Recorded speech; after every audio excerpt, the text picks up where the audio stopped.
শিল্প সংস্কৃতির দিগন্ত উন্মোচনকারী লাখো নবীনের প্রিয় শিল্পগুরু মুস্তাফা মনোয়ার আর নেই। তার প্রয়াণে অবসান হল বাংলাদেশের সাংস্কৃতিক আন্দোলনের এক সোনালী অধ্যায়ের। আজ ৩০ জুন ২০ বছর কৃতজ্ঞ দেশবাসীর পক্ষ থেকে এই মহান সাধককে অশ্রুসিক্ত নয়নে শেষ শ্রদ্ধা জানানো হয়।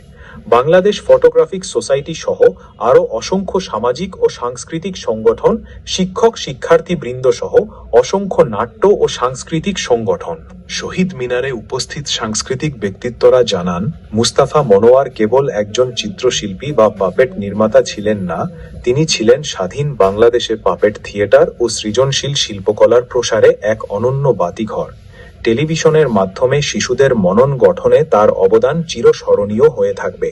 শিল্পের এমন কোনো শাখা নেই যেখানে তার হাতের জাদু স্পর্শ লাগেনি। তিনি আমাদের যেভাবে নতুন করে স্বপ্ন দেখতে শিখিয়েছেন, লাখো নবীনকে যেভাবে শিল্পের পথ দেখিয়েছেন, তা বাঙালি জাতি কোনোদিন ভুলবে না। কেন্দ্রীয় শহীদ মিনারে সর্বস্তরের মানুষের শ্রদ্ধা নিবেদন শেষে শিল্পগুরুর মরদেহ নিয়ে যাওয়া হয় ঢাকা বিশ্ববিদ্যালয় কেন্দ্রীয় জামে মসজিদে। সেখানে বাদ জোহর তার নামাজে জানাজা সম্পন্ন হয়। জানাজায় অংশ নেন তার দীর্ঘদিনের সহকর্মী, ভক্ত, সাংস্কৃতিক কর্মী এবং বিভিন্ন পেশার সাধারণ মানুষ।